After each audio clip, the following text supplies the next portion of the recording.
అరవల్లి కొండల కోసం సుప్రీంకోర్టు ఆమోదించిన కొత్త ఫ్రేమ్వర్క్ని కేంద్ర పర్యావరణ మంత్రిత్వ శాఖ 2025 డిసెంబర్ 21న ప్రకటించిన తర్వాత కేంద్ర ప్రభుత్వంపై తీవ్ర వ్యతిరేకతతో పాటు సేవ్_అరవల్లి ఆందోళనలు పెరిగిపోతున్నాయి. అరవల్లి కొండలు పర్యావరణాన్ని పరిరక్షించడం మరియు స్థిరమైన అభివృద్ధిని నిర్ధారించడం అనే పేరుతో వచ్చిన ఈ అధికారిక ప్రకటన ఈ పురాతన పర్వత శ్రేణిలో భవిష్యత్తులో గనుల తవ్వకం, భూ వినియోగంపై నిర్ణయాలకు మార్గదర్శకంగా ఉంటుందట. పర్యావరణ సంస్థలు, స్థానిక పౌర సంఘాలు మాత్రం ఈ కొత్త నిర్వచనం ఢిల్లీ ఎన్సీఆర్ ప్రాంతానికి కీలకమైన పచ్చని రక్షణ కవచం అయిన అరవల్లి కొండలకు మరణ శాసనం లాంటిదని వెంటనే మండిపడ్డాయి. దీంతో రాజస్థాన్, హర్యానా, జాతీయ రాజధాని ప్రాంతం, ఎన్సీఆర్ అంతటా నిరసనలు ఉధృతమయ్యాయి. ఒకవైపు కాంగ్రెస్ పార్టీ రాజస్థాన్ అంతటా మెగా నిరసనలకు ప్లాన్ చేస్తోంది. మొదట పర్యావరణ, న్యాయపరమైన చర్చగా మొదలైన ఈ అంశానికి ఇది రాజకీయ రంగు పులిమింది. ఇలా సుప్రీంకోర్టుకు సంబంధించిన కొత్త ఫ్రేమ్వర్క్, వివాదాస్పదమైన పునర్నిర్వచనం, సమన్వయంతో కూడిన వీధి నిరసనలు అన్నీ ఒకేసారి కలవడంతో అరవల్లి గనుల తవ్వకం, పర్యావరణ సంక్షోభంపై దేశవ్యాప్తంగా పెద్ద చర్చకు తెరలేపింది. ప్రభుత్వం మాత్రం అరవల్లి కొండలకు రక్షణ పెరిగిందని చెబుతున్నా విమర్శకులు దీనిపై తీవ్ర ఆందోళన వ్యక్తం చేస్తున్నారు. ఈ కొత్త నిర్వచనం ప్రపంచంలోనే అత్యంత పురాతన పర్వత శ్రేణులలో ఒకటైన అరవల్లి కొండలు మరింత నాశనం కావడానికి, ఇంకెన్నో గనుల తవ్వకాలు, రియల్ ఎస్టేట్ ప్రాజెక్టులకు దారి తీస్తుందని వాళ్లు అంటున్నారు. ఈ జరుగుతున్న సంక్షోభం వెనక చాలామంది ముఖ్యులు, రకరకాల పక్షాలు ఉన్నాయండి. భారత ప్రభుత్వం తరఫున కేంద్ర పర్యావరణ మంత్రిత్వ శాఖ కొత్త అరావళి విధానాన్ని తీసుకొచ్చింది.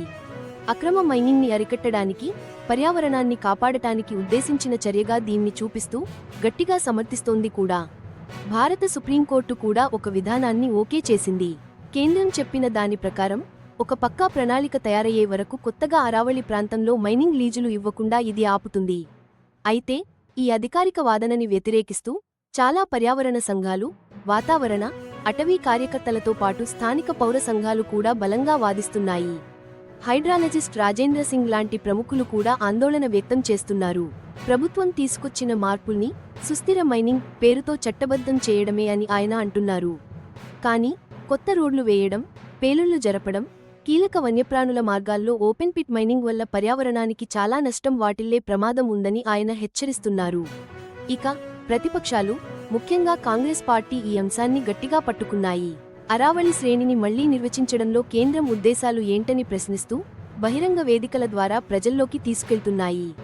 అంతేకాకుండా రాజస్థాన్ అంతటా పెద్ద ఎత్తున ఆందోళనలు కూడా చేస్తున్నారు. ప్రభుత్వం ఏం చెబుతోందంటే కొత్తగా ఆమోదించిన ఈ విధానం అరావళి కొండలకు మరింత రక్షణ కల్పిస్తుందట. కొత్త నిర్వచనం ప్రకారం ఈ ప్రాంతంలో 90% పైగా రక్షిత హోదా కిందకు వస్తుందని అంటోంది. అక్రమ మైనింగ్ను అడ్డుకోవడానికి తీసుకున్న ఒక ముందస్తు చర్యగా దీన్ని చెబుతున్నారు. అయితే విమర్శకులు మాత్రం దీన్ని పూర్తిగా వేరే కోణంలో చూస్తున్నారు. వాళ్ల వాదన ఏంటంటే కొత్త నిర్వచనం కింద సుస్థిర మైనింగ్ పేరుతో పర్యావరణపరంగా సున్నితమైన ప్రాంతాల్లో, ముఖ్యమైన వన్యప్రాణుల కారిడార్లలో రోడ్లు వేయడం, పెద్ద ఎత్తున బ్లాస్టింగ్ చేయడం, ఓపెన్ పిట్స్ తవ్వడం వంటి వాటి వల్ల ఇప్పటికీ భారీ పర్యావరణ నష్టం జరగొచ్చు. ప్రముఖ జల నిపుణుడు రాజేంద్ర సింగ్ ఒక తీవ్ర హెచ్చరిక చేశారు. ఈ ప్రతిపాదిత నిర్వచనాన్ని పూర్తిగా అమలు చేస్తే చివరికి అరావళి కొండల్లో 7-8% మాత్రమే మిగిలిపోవచ్చని ఆయన అంచనా వేస్తున్నారు. రక్షిత ప్రాంతాలను గుర్తించడానికి ఉన్న ప్రమాణాలు, గతంలో మైనింగ్, నిర్మాణ పనుల వల్ల ఇప్పటికే బాగా దెబ్బతిన్న చాలా పెద్ద ప్రాంతాలను మినహాయించే అవకాశం ఉందని ఆయన వాదిస్తున్నారు. సుప్రీంకోర్టు నియమించిన కేంద్ర సాధికారిక కమిటీ 2018లో ఇచ్చిన నివేదిక ఈ వాదనకు బలం చేకూరుస్తోంది. ఆ నివేదిక ప్రకారం రాజస్థాన్ అరావళి ప్రాంతంలో దాదాపు 25% ఇప్పటికే మైనింగ్ కార్యకలాపాల వల్ల నాశనమైపోయిందట. అరావళి పర్వత శ్రేణి భౌగోళికంగా చాలా పురాతనమైన, విశాలమైన పర్వత వ్యవస్థ. ఇది రాజస్థాన్, హర్యానా, ఢిల్లీ, గుజరాత్ ఇలా 4 భారత రాష్ట్రాల్లో దాదాపు 700 కిలోమీటర్ల మేర విస్తరించి ఉంది. ఈ విశాలమైన పర్యావరణ కారిడార్ ఢిల్లీ ఎన్సీఆర్ ప్రాంతానికి చాలా కీలక పాత్ర పోషిస్తోంది. చెప్పాలంటే అది వారికి చివరి ప్రధాన పచ్చటి కవచం లాంటిది. ఇక ప్రస్తుతం జరుగుతున్న ఈ నిరసనలు కొన్ని ముఖ్య హాట్స్పాట్లను గుర్తించాయి. హర్యానా విషయానికొస్తే గురుగ్రామ్, ఫరీదాబాద్ పట్టణాలు ముఖ్యమైన పోరాట కేంద్రాలుగా మారాయి. ఇక్కడ నివాసితులు అరావళి పర్వతాలు దెబ్బతినడం వల్ల తమ గాలి నాణ్యత ఎంత దిగజారుతుందో, దుమ్ము తుఫానులు ఎంత ఎక్కువగా వస్తున్నాయో ప్రత్యక్షంగా చూస్తున్నారు, అనుభవిస్తున్నారు. ఇక రాజస్థాన్ విషయానికొస్తే జైపూర్, అల్వార్ లాంటి నగరాల్లో అంటే ఆరావళి పర్వత శ్రేణిలో రాయి, మార్బుల్ తవ్వకాలకు సుదీర్ఘ చరిత్ర ఉన్న ప్రాంతాల్లో కాంగ్రెస్ పార్టీ తలపెట్టిన మెగా నిరసనలకు ఇవి ప్రధాన వేదికలుగా మారబోతున్నాయి.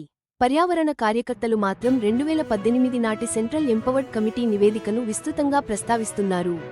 ఆ నివేదికలో ఆరావళి పర్వతాల భారీ విధ్వంసం గురించి స్పష్టంగా చెప్పబడింది.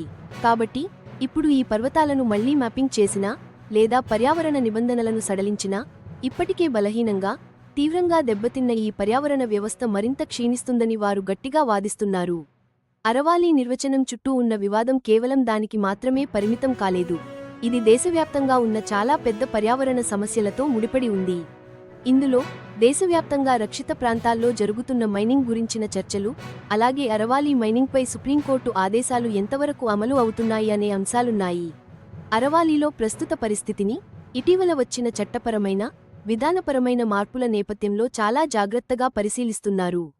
ముఖ్యంగా ఎన్విరాన్మెంటల్ ఇంపాక్ట్ అసెస్మెంట్ (EIA) ప్రక్రియల్లో కొన్ని మార్పులు చేశారు. వీటివల్ల పర్యావరణ సున్నిత ప్రాంతాల్లో ప్రాజెక్టులకు అనుమతులు సులభతరమయ్యాయని విమర్శకులు చెబుతున్నారు. అంతేకాకుండా 2023లో తీసుకొచ్చిన అటవీ సంరక్షణ చట్ట సవరణ అటవీ ప్రాంతం అంటే ఏమిటో మళ్లీ నిర్వచించింది. అలాగే అటవీ క్లియరెన్స్ ప్రక్రియలను కూడా మార్చింది. దీనివల్ల పర్యావరణ రక్షణ నిబంధనలు బలహీనపడతాయనే ఆందోళనలు మరింత పెరిగాయి. పర్యావరణ కార్యకర్తల దృష్టిలో ఈ కొత్త అరవాలి నిర్వచనం ఒక పెద్ద వ్యూహంలో భాగంలా కనిపిస్తుంది.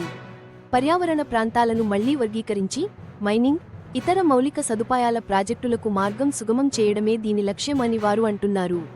ఈ అరవాలి వివాదం, గ్రేట్ నికోబార్ ప్రాజెక్ట్, హస్డియో ఆరండ్ బొగ్గు మైనింగ్ వ్యతిరేక ఆందోళనలు, వేదాంత సిజిమాలి బాక్సైట్ మైన్ వివాదం, దెహింగ్ పట్కై వన్యప్రాణి అభయారణ్యంలో మైనింగ్ సవాళ్లు వంటి ఇతర పెద్ద పర్యావరణ వివాదాలను గుర్తుచేస్తోంది.